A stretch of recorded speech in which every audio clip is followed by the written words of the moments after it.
William Casey, CIA director. Mr. President, we have intelligence that would indicate this one species of aliens have abducted people from Earth. They have performed scientific and medical tests on these humans. To the best of our knowledge, no humans have been killed, but as advisor number 1 stated, the intelligence is from witnesses and we haven't thoroughly evaluated this intelligence. You already know what it is. It's your boy Laid Back with another reaction, another review, another episode. Hey, TikTok, you up to bat. Bow. It's your boy Laid Back. Welcome back to my channel. Hey, 2 things we got to do. You got to hit that subscribe button. I'm drinking this water. You already know what it is, man. Think rich in 2026. Think rich in 2026. Make sure you hit the like button. Make sure you hit the notification bell. Stay up to date with all the videos. We back with another one. Hey, we're talking about some alien abduction, extraterrestrial, all that type of weird stuff. So look, I'm hearting every comment on this video, every comment. You make it to the end of this one, you a real one for real. Make sure you put that in the comments. Also, I got a TikTok playlist. If you into this stuff, you can binge watch, but I'll just say proceed with caution because it get real. But let's go ahead and get into it. Fire Squad, what's poppin'? Let's get it. Before we get back into the video, I want to tell you guys a quick and easy way that you can make money just by playing games on your phone. Free Cash is a program that helps games and apps to find new users. So how it works is the companies get paid just from you playing the games. But where Free Cash comes in is they take some of that money and they reroute it to you. Now, this is not a get rich quick scheme. You actually have to play the games to actually get the money. So you can either hit the link in my description or you can use a QR code on the screen. Super easy to sign up. All you need is an email and a password. If you use the link, they'll give you $5 immediately to your account, credited to your account by using the link. And it's super easy to withdraw. You can either withdraw through Bitcoin, PayPal, or bank transfer. Super easy. Most people is making like $10 to $20 a day. But if you got some time, you can really lock in. You can see that this game right here is paying $1,020 just to complete it. So it's games out there where you can make some money for real, but you got to lock in and put the time in though. So if you already use your phone to play games and stuff like that, let that phone actually make some money for you too. So make sure you hit that link in the description, hit the QR code, make some easy money, man. Shout out to the squad. Peace. One night in Arizona, it's late, and a logging crew, they're driving back to town after a day at work. And suddenly, boom, they see a super bright light in the sky shining down on them through the gaps in the trees. And the guys, they're all like, what the hell is that? So they drive closer to the source of the light and they stop. And they're thinking, it might be a flying saucer or something. And one of the guys, his name's Travis, he jumps out of the truck and he starts walking toward the light. And he stands under the saucer right in the spotlight. What? And suddenly, pow, another beam of light hits Travis and it sends him falling backwards and he's knocked unconscious. And his coworkers, they're still in the truck and they panic and they're like, oh shit, and they speed away. Then, sometime later, Travis wakes up and he's lying on a raised table inside what appears to be a metallic room. And he notices he's surrounded by 3 creatures, aliens, and they're all looking down at him. And Travis freaks out and he jumps off the table and he grabs a cylinder object and he starts swinging it around, hoping that they'll back off, and they do. Then Travis leaves the room through an exit and he eventually ends up in a different room, and there he meets a different kind of alien. This one actually looks human. So this humanoid alien escorts him to a different structure with 3 more humanoid-looking aliens, and they lay him down on a table, and they place a breathing mask over his face, and he passes out.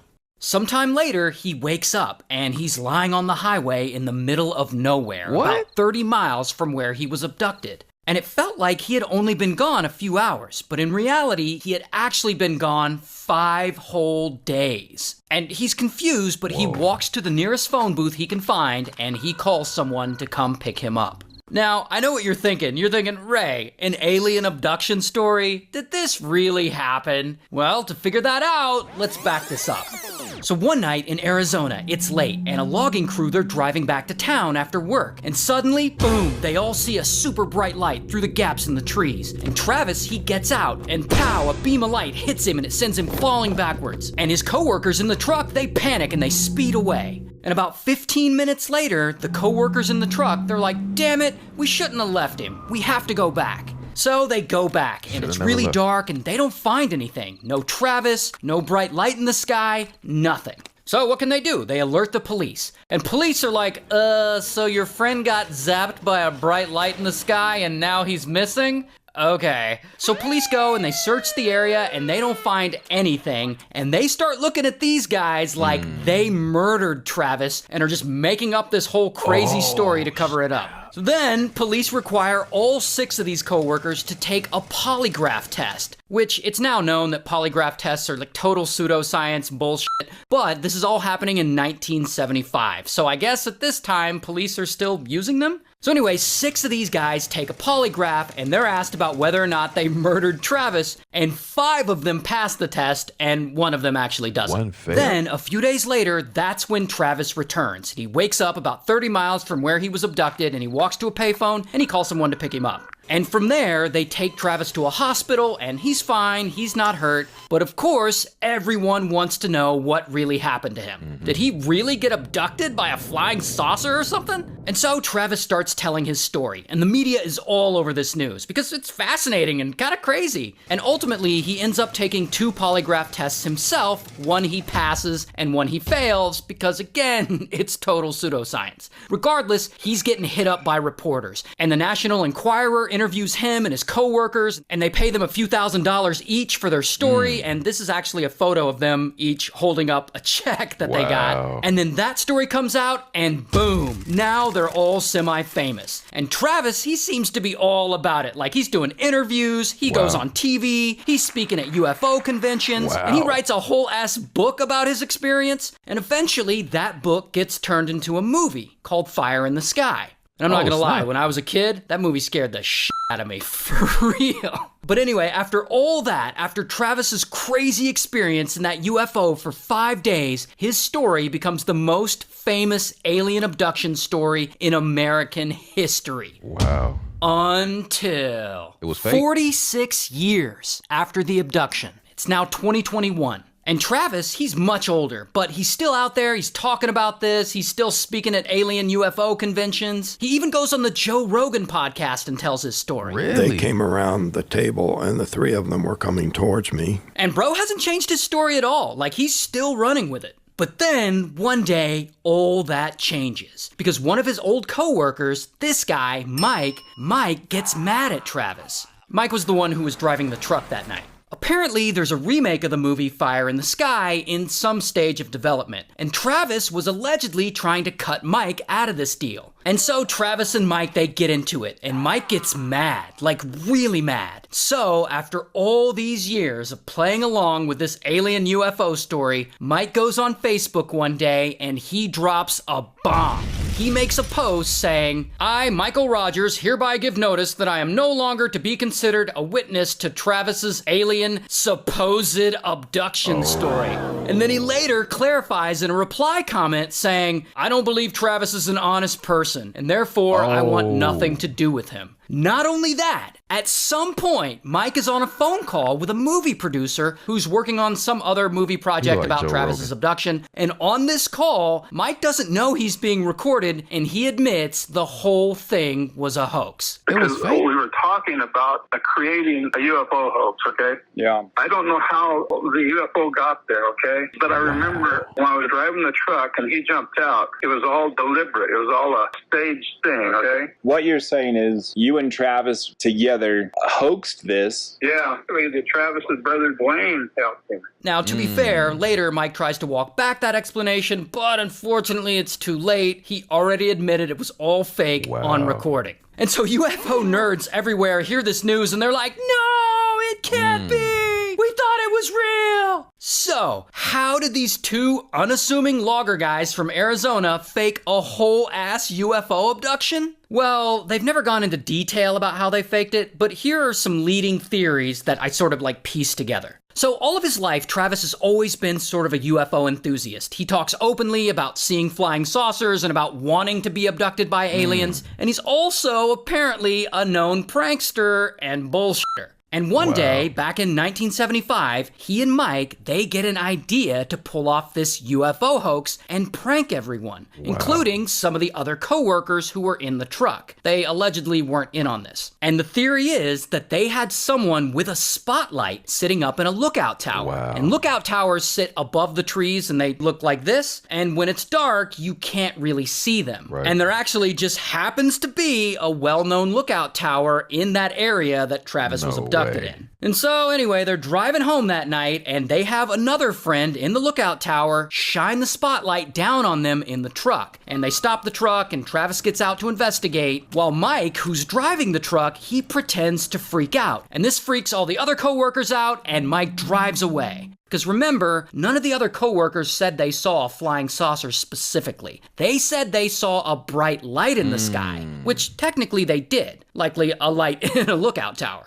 And as far as the whole Travis meeting aliens part, I mean, there were no witnesses to that other than Travis himself, so that makes it easy to just make that up. So apparently it was all fake. Sorry, UFO nerds. That is crazy. And they've been making money on that for years? Bro, that is crazy, bro. The first people to have been abducted by aliens. Now let's talk about it. Now this is Betty and Barney Hill. They were an American interracial couple. And they're the first documented case of people that have been abducted by extraterrestrials. Now, I did not say that they were the first people to have claimed to have been abducted, but they were the first that was documented, and they made this whole thing big. And this couple is the reason why people don't think that these extraterrestrials are friendly, and they're the reason that people think that they look the way they look, because they describe them to have big heads, flat noses, no ears, a slit for a mouth, huge heads, very short, and big eyes. So pretty much your typical alien.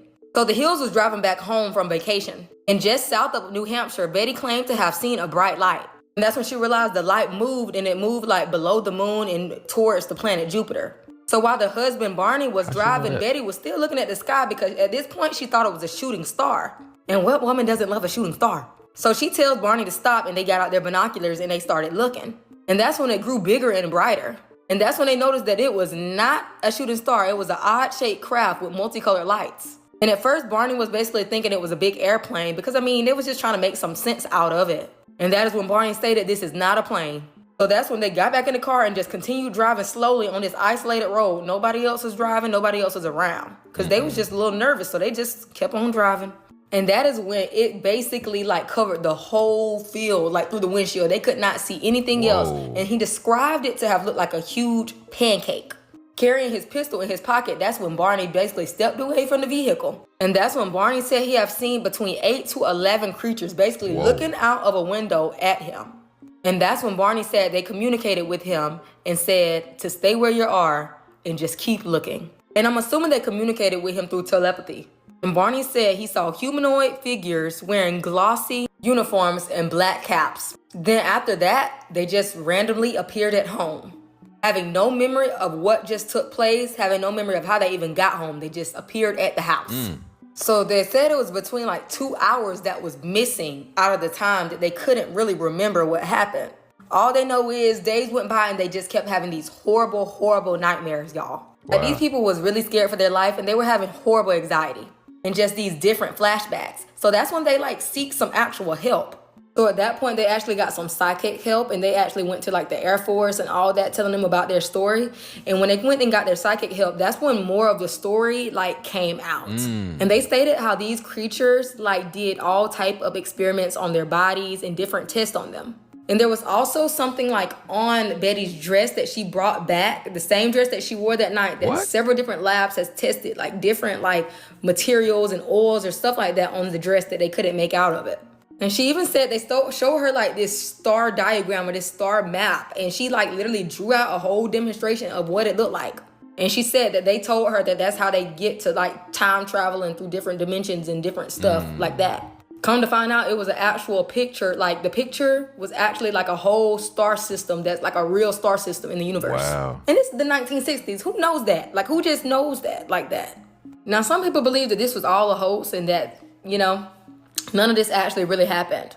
But me personally, I don't think that this older couple in the 60s would just come up with this. Like, I don't know. And especially now that they got all this stuff out about all these aliens. And then American Horror Story also inspired Asylum about this.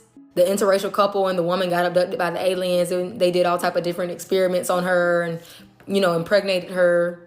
And then on another season of American Horror Story, the double feature one with Dwight D. Eisenhower signing an alien treaty, it took place in the 50s when all these different alien abductions was happening. So I'm thinking the 50s and the 60s was like alien abduction heat. Like, that's when a lot of the stuff that was going on for real, and it was a lot of weird occurrences. But let me know what y'all think. Do y'all think that Betty and Barney really did experience this? Or do you think that it was all just for publicity? Because people will do it. But let me know what y'all think in the comments. Betty and Barney. When that first being explained to you, he wasn't there to harm you, he was only there to help you. Right. Was there any other communication, any other times that you saw them or experienced them? Yeah, 2 nights later. This was on, I think it was a Monday night when we had the experience on the river, Chris Jr. and the group. Wednesday night. My wife wasn't coming home to Friday, right? So we're staying the rest of the week there, just Junior and I. And Wednesday night, I'm struggling with Chris Jr. because he's in shock and he's had a really scary experience, right? He was in a bad way. And these same dogs start barking again, same way, scary bark. So I ran to the back door and could look out over the whole property, out through the back, full glass back door. And there was a Christmas tree farm beside us, a big one. And they had new trees where people would send them out, cut all these trees. I just seeing my son get upset again all over because now we got 2 nights later these lights in the backyard again. And it's taken me 2 days to kind of calm him down, and now he's freaked out bad. Oh my God, he's just really freaked. And so I just had this bit of rage come in me, and I walked over to the gun cabinet and I grabbed a little holster, 44 Magnum rifle, little short saddle gun. Oh, snap. I used to bear hunt with. I'm on record, Boone and Crockett record book for shooting 660-pound black bear. Wow. North Carolina. It was a record at that time. Still in probably the top 5. But I took that gun and I said, "You come with me, Junior." He said, "No, I'm not. I'm not going out that door." He said, "Please don't leave me, Dad." I said, "Son, I'm going to end this tonight." That's what I told him. I was just being a father, I guess. So I walked back to that far back right corner, and I went through that little opening you see. Ooh. So I crawled, dragging that gun under these trees until I got about 20 feet from that orb, 20, maybe 30 feet. And the electricity from it, the buzz, the static, my whole body felt like needles. The hair was standing up and every goosebump on me was just tingling. And the energy was so strong, I couldn't go any closer. Wow. I just turned around and I backed away, walked back out of the forest, crawled out. And I got to the pine trees where the fence was crunched. I stood up and I went to step over that fence. And the minute I went to step over that fence, there were 2 of these beings just appeared right in front of me. They were standing like 3 feet from me. And just enough gap I could walk between them. And immediately I felt this shame come over me. Shame that I had this rifle. Why I brought this to fight something that there ain't no fighting, right? So I took the gun and I tried to hide it behind me. And what they put in my head was what changed me. From that point on, I never hunted again. Wow. I don't harm bugs. I have a way with animals now nobody understands. I have 50, 100 ducks. Wild ducks will fly in and fly right up to me. If you come out there, they're gone. But they'll fly right up and eat from me, feed them. Wild mallards. And if anybody knows about mallard ducks, they're one of the most skittish creatures in the world. They fly at thousands of feet high at 80 miles an hour. And you need duck calls and blinds and decoys in the water to get one to land. Well, I have whole flocks of them fly right in and eat. I can feed them. But that wasn't like that before. But these beings told me that they changed me. They told me that the way they put it in my head, when I say told me, they don't really talk. They put images that you know. It's just telepathic, I guess you could say. But it made me understand that the whole world is alive. Everything from the grass to every single animal, bird, tree, all had a consciousness. The cells in the body, like within the human body, you don't tell your body what to do. Something outside of us is telling our body how to function. The molecules, each cell that divides from one cell to the other has a conscience. So I'm just a part of that. I can't get the words out I want to say, but it just changed me in such a way that I began to cry about everything. Wow. I've cried for the last 7, 8, 10 years, I guess, about everything. When I see something get hurt, it just kills me. But it came from that experience with these beings on how they told me how everything's a living consciousness and I don't have the right to take its life. That we live in a mutualistic way. Like your stomach, for example. You have bacteria in your stomach that digest chlorophyll, plant material. The human can't do it, but this bacteria does. And it secretes the nutrients that you get from that plant. And it survives because you're feeding it the plant material, right? So it's a mutualistic way we live. And it's like a tree gives you wood for a house. It gives you shade for the sun, a nest for a bird, oxygen to breathe, and the list goes on. So everything has a part of life on this planet, and it's not up to us to destroy it and abuse it. And I could talk about this for days. Wow. Do your own research. This is good. This is good. Note that Arizona is considered a hotspot for alien abductions. It's estimated that there are around 12 to 1,400 reports every year of people claiming to have encountered extraterrestrials. Now, there was this man named Chris. Chris and his 5 friends decided that they were going to go camping about 30 miles east of Flagstaff.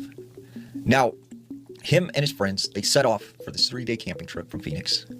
And along their route, they find this small little convenience store. So they stop off to get some supplies. As they're walking up to this place, they notice this older Native American man sitting out front. And he starts saying some stuff, but it was in like the Navajo language, so they didn't understand what he was talking about. And he kept pointing to the sky and saying the same thing over and over again. So when they go inside this store, they talk to this lady behind the counter. And they say, who's that man out front? She goes, oh, that's my grandfather. He doesn't speak English, and he has dementia. And sometimes he, just says random things. And like when he was younger, his brother disappeared, and he always has this memory of his brother being like taken, and so he thinks that his brother was taken by the stars. So they thought, that's kind of weird, it's kind of creepy. So they get in their car and they end up going to their campsite. Well, at night, one of Chris's friends has a guitar, so he starts playing some songs and they start singing along.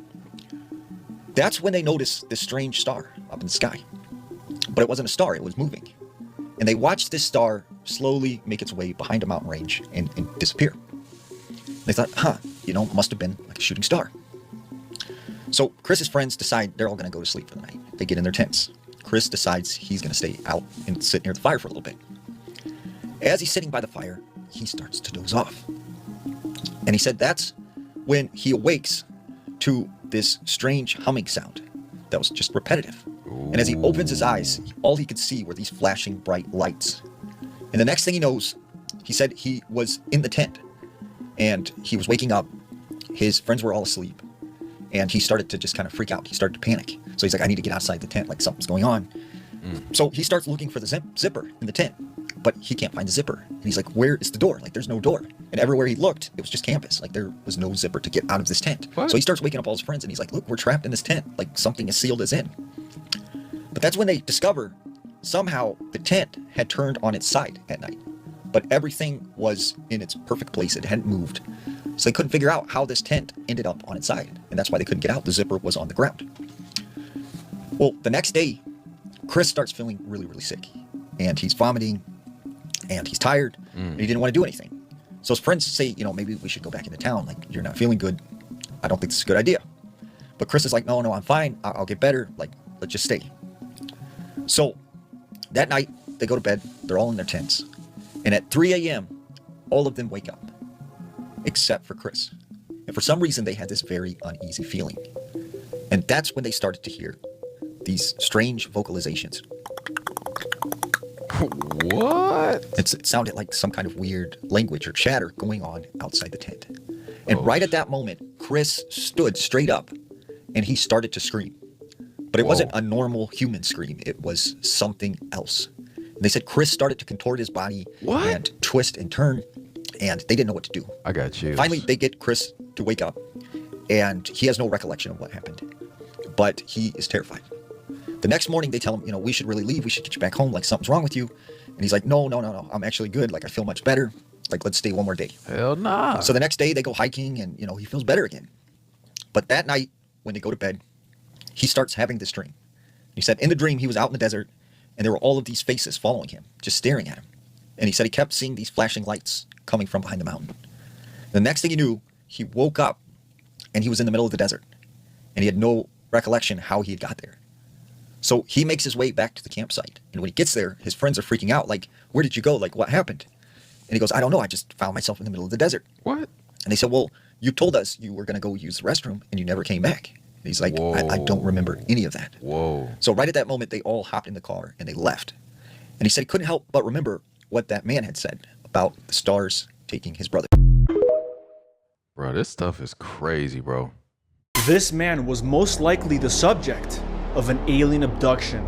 On October 11th, 1973, in the Pascagoula River in Mississippi, Calvin Parker was out fishing with his friend Charles Hickson. Calvin was a 19-year-old guy with aspirations to live a quiet and peaceful life. He wanted to go to work, buy a house, raise a family, and eventually retire so that he can fish till his end days. Well, on that day, Charles Hickson, his friend, asked him if he wanted to go fishing after work. Calvin loved to fish, so without hesitation, he accepted his offer. The two men tried fishing in one location along the river, but were swarmed with bugs, so they were forced to head back to a nearby old pier where there were less lights to avoid the insects. So they walked down to the old pier, cast out their lines, and waited for a bite. And it was at this moment that Calvin realized he's in deep doo-doo. This is a classic case of being at the wrong place at the wrong time. Or if you're missing a couple screws like I am, the right place at the right time. Coming in from behind, they see these hazy blue lights. So they turn around and prepare to face the truth. Expecting to see some police cars, instead they see a long, ovular craft floating about 2 feet from the ground, emitting a bright light enough to give them some cataracts. As they stare at the object in disbelief, they see 3 bulky looking mechanical creatures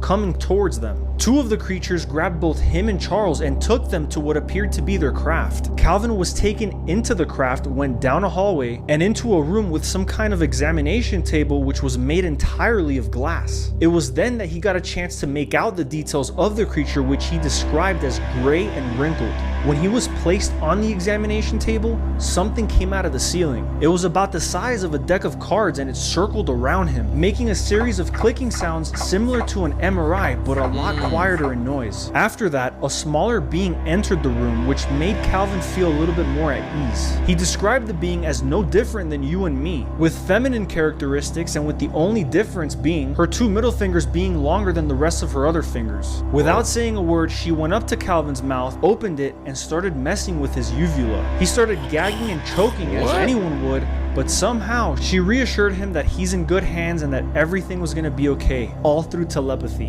When she finished, he remembers her making some kind of sigh sound that resembles an alligator's mating call. After that, the gray, wrinkly robot creature that initially abducted him carried him and Charles back to the bank of the river. They were both placed down and Charles immediately called the police. Calvin, on the other hand, was frozen in fear and didn't tell a single person until recently, 45 years later, as he realized his health was in decline and felt the world should know what him and Charles saw that day. If you enjoy these stories and want to hear longer, more detailed versions of them, head over to my bio and subscribe to my YouTube channel, as I have many more abduction and close encounter cases coming. I appreciate you guys, and as always, keep it adrenaline. Bro, this stuff is crazy. Two small beings, two small strange men, which I didn't think were men from outer space. The strange men, as he calls them, abducted him. They lifted him and his car onto their craft. They then took him somewhere that he could not identify, where he saw other human beings, and then a humanoid figure appeared. It looked human and told Amori that it was from a distant planet. He was dressed in black, he had a dark skin, long black hair up to the shoulders, and he spoke to us with the mouth verbally, and no telepathic speaking. Returned me to my car again, and left me somewhere different. As he was released by the aliens and placed back on the ground inside his car, he heard jets above him. Still with his cousin's camera, Amori's instincts took over, and he proceeded to take multiple photos of what was taking place above him. The pictures, 4 of which I'm making public nowadays. Fighter jets approaching the very UFO that he claimed had just abducted him. And here are the photos he took. As I said, as he made his story public, there was a lot of interest in it, and he received contact from the CIA. He hid the photos to make sure that the CIA wouldn't take them from him. Wow. You can see a huge disc and jets in the sky. Real or fake on that one? Real or fake? Did they look like smooth, like they had no clear muscles? Yeah, they were pretty smooth, very light. When I hit the one, it fell back into the other one pretty easily. Like he weighed hardly anything. Like a little kid? Yeah. That was the most terrifying experience of my life. But when I tell this story and try to relate to people, I'm trying to communicate what I experienced and how utterly, utterly traumatic that was, and how it was so devastating. I was, on the verge of catatonic for weeks after it happened. But do y'all believe this guy? Because they said Buddy ended up saying that it was a hoax. Do you think Buddy was lying, or do you think Buddy was mad he didn't get in on that movie and he put it out there like it was a hoax? Y'all let me know in the comments, man. Y'all let me know. I don't want to relate this story in order to inspire fear, because I've had enough time to think about it that I think that it was unwarranted, that my reaction was just due to my ignorance of the situation. The fact that I was returned at all is pretty significant, Yeah. The idea that these beings are just kidnapping people willy-nilly and doing terrible things to them, I don't subscribe to that theory. Now, I try to separate what I actually experienced from things that I've concluded just from thinking about it. But it seems to me that, they've been seen, observed, there have been sightings for before I was born. Had you heard of the Betty and Barney Hill story before you were abducted? I probably had. But I thought if they had some sort of sinister intentions, it'd be a done deal. They wouldn't be sneaking around, hiding, and I believe with that level of technology. Look at it this way. Human beings, just virtually everything technological that we have is just a few hundred years old. Before that, the most technological thing we had was fire. And in just the last 50 years, the progress of our science has grown to far overshadow everything we had accomplished in thousands of years before that. So I'm thinking what astronomers tell us about these other star systems is that they could be hundreds of thousands, millions, or maybe billions of years older than us. So if we accomplished the kind of technology that we have in a few decades, what is possible with millions of years of development? I mean, we couldn't begin to recognize what they're capable of. Right. So I think it's presumptuous for people to say, oh, they could never do it. I agree with that point. At 6:30 p.m. on July 29th, 2023, a 15-year-old girl named Talia Davila Diaz stood right outside her back door of her house, staring out at this grapefruit tree that was only a few yards away from her house. She wanted to go get a grapefruit, bring it inside, and make juice for her family. However, Talia was scared, and she was scared for two reasons. First reason was this was the Amazon, an inherently dangerous place, especially at night. There were loads of predators out there, like snakes and jaguars. But the other reason she was scared was that she was worried there could actually be something worse. And that was because people in Talia's village had been claiming they were seeing these shadowy figures lurking in the tree line with these bright green eyes that would occasionally seem like they were hunting the people of the village. The rumor around the village was that these shadowy figures were actually pelikaras, which translates literally to face peelers. People in Talia's village believed that pelikaras were foreigners who would kidnap locals and cut their throats and peel the skin of their face off and then sell their body fat on the black market. And the locals were so freaked out that they began performing nightly patrols to keep the villagers safe. So Talia knows there's a nightly patrol out right now, and so she rushed out to the tree, she grabbed a grapefruit, and as she was turning around,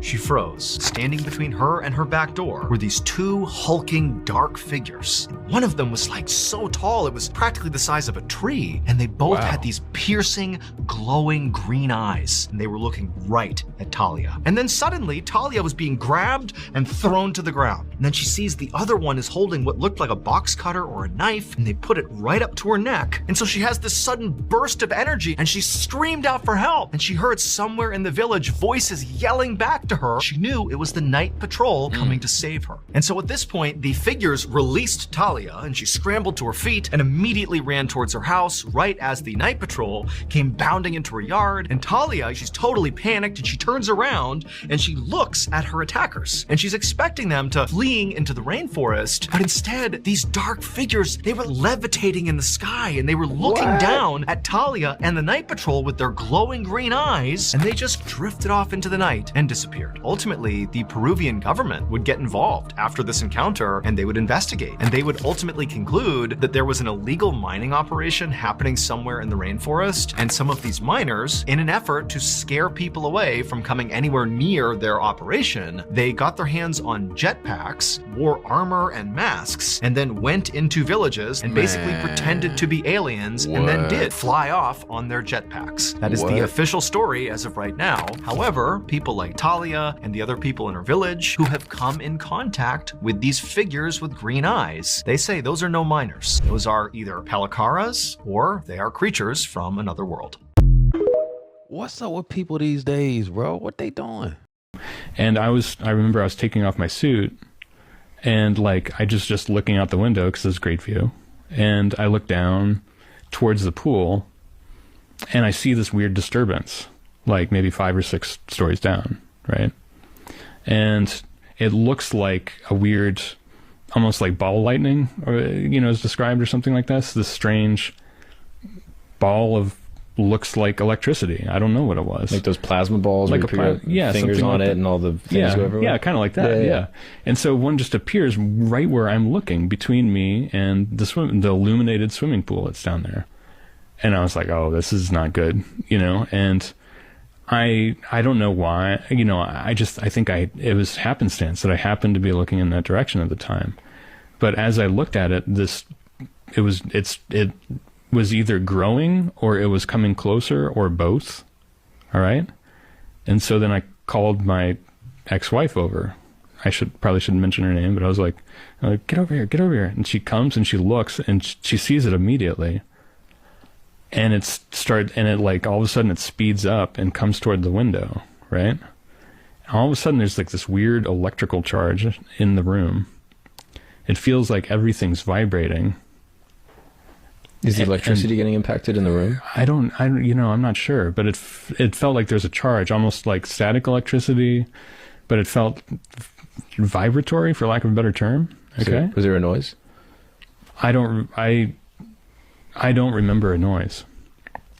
But I do remember is that when that was happening, in the window, there was a strange red light that seemed to be attached to like a small device that was like maybe about the size of a mic or something like that. But there was about the length of one, but there was a red light and there was like a little piece of technology there outside the window. And I saw it, she saw it. And weirdly, as that happened, I know it sounds really, the whole thing's bizarre, right? The whole thing's bizarre. As that happened, strangely, two beings appeared in the window, outside the window. What? Right? Outside the window, where, again, I'm guessing like 17 stories up or something like that. And I don't know what they're standing on. I don't know. It seems like there's some dimensional layer or something. Something's overlapping. And suddenly these beings are right there. She turns around, starts to move away. And as she does, she like passes out cold. Whoa. And I don't know why that happened, whether that was a trauma response or like something. I don't know if it had anything to do with the red light. I don't know what it had to do with. All right. But like she's moving away. And again, it's like a very hard floor. And so I move and I grab her head as she's hitting the ground. And then I turn around and those two beings are inside the window rather than outside the window. Right? And weirdly, I know it's super bizarre. Again, the whole thing's super bizarre. There's like this weird electrical charge in the room. And all of a sudden, instead of me moving somewhere seemingly, the objects in the room seem to disappear. And then me and those two beings are in a different space entirely. Right? What? And there's like a weird floating medical bed. All right. And like I'm placed on this cold bed and it moves back and forth and it seems like it's trying to like sedate me or something like that or soothe me. And then I see again that weird red or something like that red device, that red light device. And it's off past the bed and these two beings it's basically pointing at me, this weird light. Meanwhile, this weird hum is kind of coming through this weird cold bed. Not really a bed, it's more like like a slab that seemed to be like for medical procedures or something like that. Mm-hmm. And then I felt as if like my spirit was about to leave my body somehow. Whoa. Like I felt like my consciousness was getting loosened up somehow. And then all I saw was blackness around me.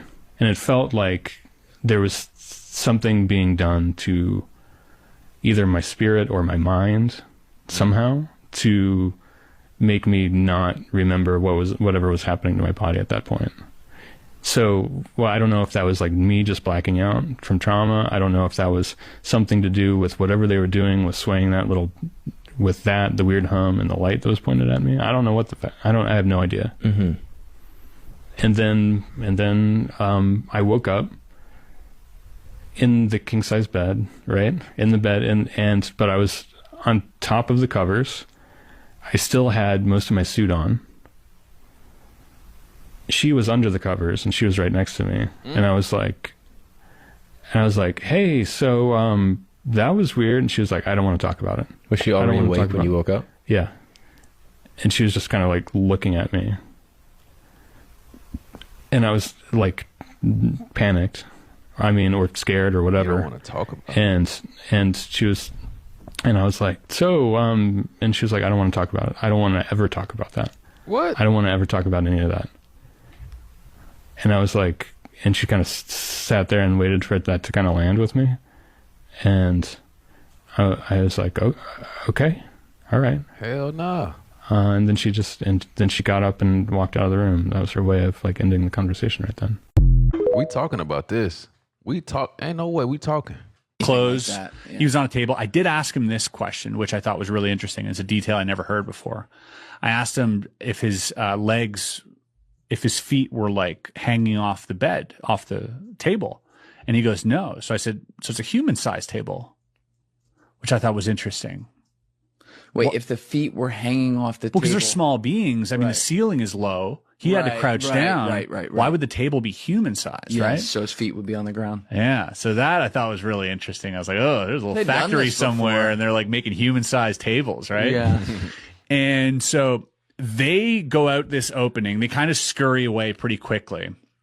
He then walks down this windy, narrow hallway, sort of crouched down, and it's turning. Now you can imagine the fear that he must have that around any of these corners, there might be another one of these things just waiting to pop out, right? I don't think I can imagine that fear. This is like... Dude, so he's walking around this corner thinking, I got to look for the way out. I have to find a way out. He doesn't know he's in a spaceship, right? He doesn't know where he is.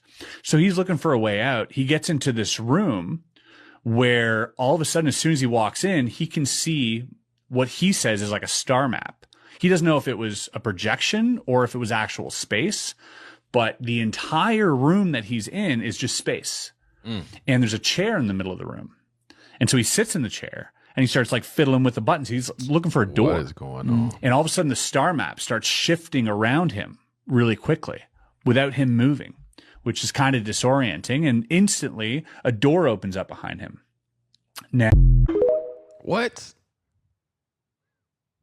William Casey, CIA director. Mr. President, we have intelligence that would indicate this one species of aliens have abducted people from Earth. They have performed scientific and medical tests on these humans.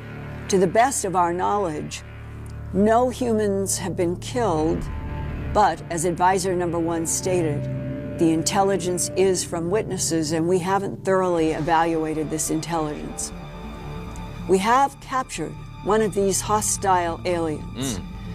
This gets into some very, very sensitive areas, Mr. President. I strongly suggest we end this discussion and move on to any further questions that you might have and then get back to this. I don't think we are prepared to provide you with accurate answers to your questions about the potentially hostile aliens at this time, close quote. And that was March 6 to 8, 1981. President Reagan said, okay, but expect this to be given to me as soon as possible. I want to know everything about these hostile creatures. So, I mean, we should start forming policies on how to deal with them. Real talk.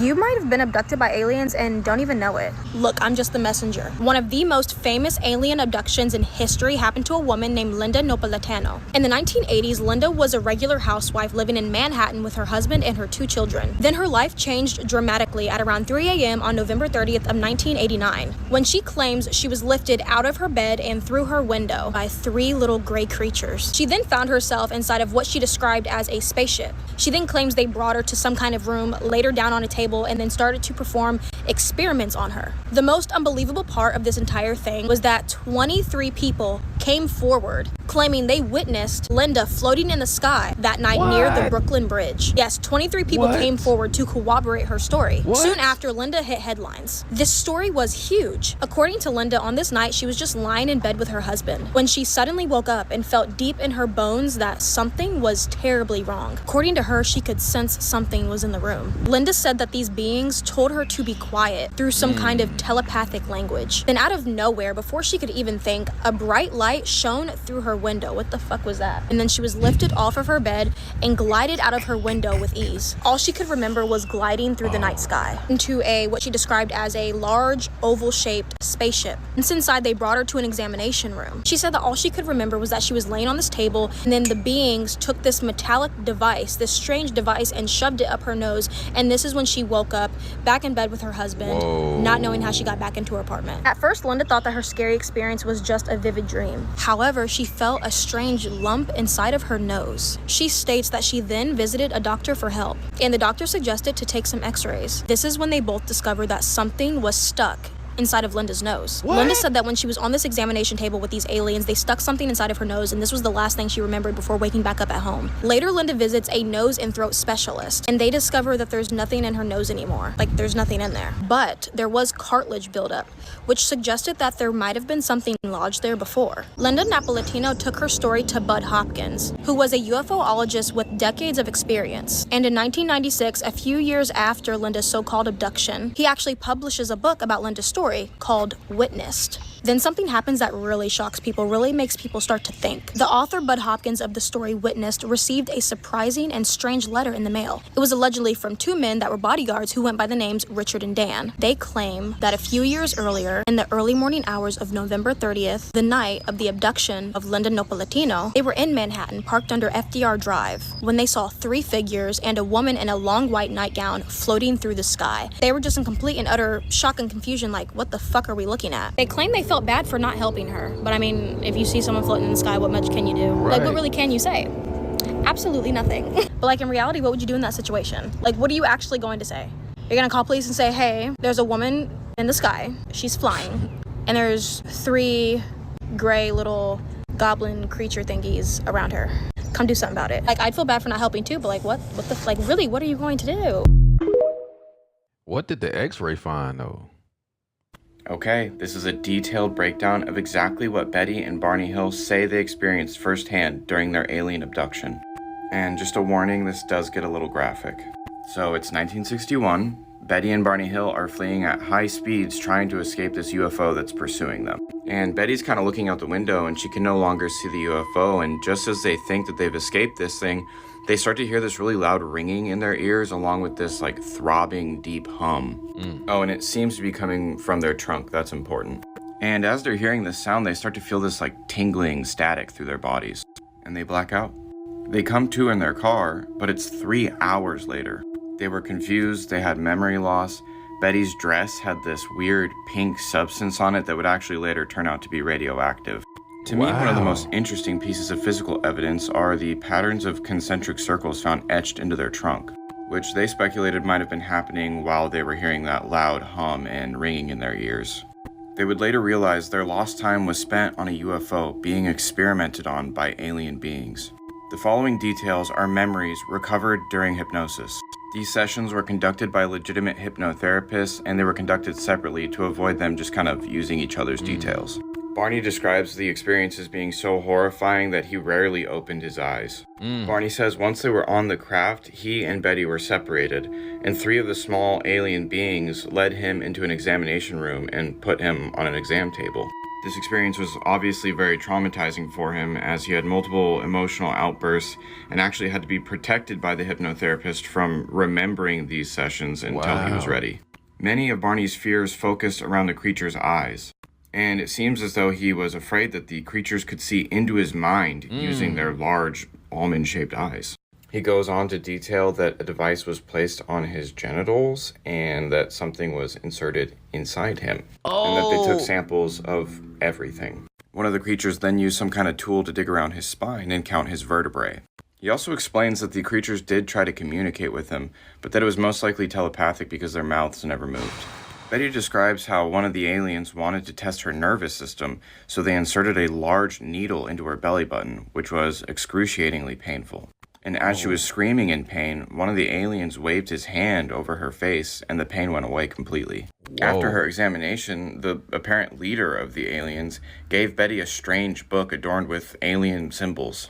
And after giving her this book, he showed her a holographic 3D star map, in an attempt to gauge her own understanding of Earth's place in the cosmos. Betty even describes being shown trade routes between alien planets and unfinished expeditions. But of course, before her release, one of the other aliens objected to her leaving with the book, and it was taken back. Bro, that sounds horrific. As I look over, I see what to me looked like a female, and closer to my shoulder. Female was about at my waist, and the male was over near my shoulder. Because I'm lying down, they obviously look a bit taller. Yeah. I'm looking at someone that I thought was about 7 foot. Wow. Maybe 8 foot tall, very tall. And I'm lying down. So yeah, they look a little bit taller than probably what they were, but that's how I saw them. And the female, they looked very, very similar, but her features were a little bit more feminine, you know. There was subtle differences, and she was goldish in color, very slim, very thin, very goldish in color. Now, I believe it was like a jumpsuit, but it was all over. It was it wasn't like, you know, just a face showing and this thing was a suit. It was all over. Her whole face covered everything. Then I saw the big almond-shaped eyes, like I'm talking bigger than a horse's or a cow's eyes. Black? Massive. Black, massive. And I look over to the one closer to me, and as soon as I looked in his eyes, that was the first thing I noticed. I looked in his eyes, and I looked in his right eye, and I'm telling you, I've never had a feeling like that before. It was as if I fell into a void, like a dark space. As soon as I looked in his eyes, I was petrified 1 second, like, I mean, sweating, wanting to jump out and fight, wanting to kick and, you know, get out. And all of a sudden, I look in his eyes and it was like, whoa, total calm. I believed it was like hypnosis, and he just took control of me like that. And when I looked in his eyes, as soon as I looked in his eyes, I knew that this guy knew me better than I knew myself. Weird. And that's when I go back to being 22 days old and my mum seeing an alien at the window, although it looked human, more human. There was some familiarity. So much so that I felt so comfortable from being petrified in sweat. I was in sweat to within seconds. This is family. This is like somebody I know. This is somebody I know. This is safe. I'm not going to be hurt. And that's exactly what he said to me. Yo, this is some crazy stuff. Most Arizonans are quite familiar with Travis Walton's story. After sighting the UFO, he approached it and claimed he was taken on board. The 6 men with him all passed lie detector examinations regarding the incident. Travis has undergone all sorts of testing and has stuck to his story. I couldn't focus my eyes very well, but I looked beyond the top edge of the thing that was laying across me, and I saw 2 men leaning over me. They weren't really men. They were a lot like they were a lot like men, but they weren't quite human. I don't know what to believe with that dude. This South African woman said she was abducted by aliens. Elizabeth Clara was born in Natal in 1910 and claimed she was contacted by aliens multiple times throughout her lifetime, starting from the age of 7. The supposed visitations were most prominent between 1954 and 1963. These are supposedly pictures she took of the UFO, but hold up. The story gets even wilder. According to her story, she was mostly visited by a specific alien called Akon, who she eventually developed a romantic and intimate relationship with. She even went on to say that she conceived a child with this alien, and the child was taken to its home planet. Despite how bizarre this sounds, many took her story very seriously. What do you think of her story? Let me know down below. Whoa. All right, guys, that was another TikTok compilation, man. You guys let me know. Do y'all think this stuff, well, the government already said they exist, but some of these stories, they could have been hoaxes, but which ones you think was real, man? But having a baby with an alien? If you made it this far, you a real one for real. Some of them stories gave me chills. I ain't even gonna lie to you, real life chills. But hey, till next time, man, self-love and positivity. Fire Squad, I got you and you know it.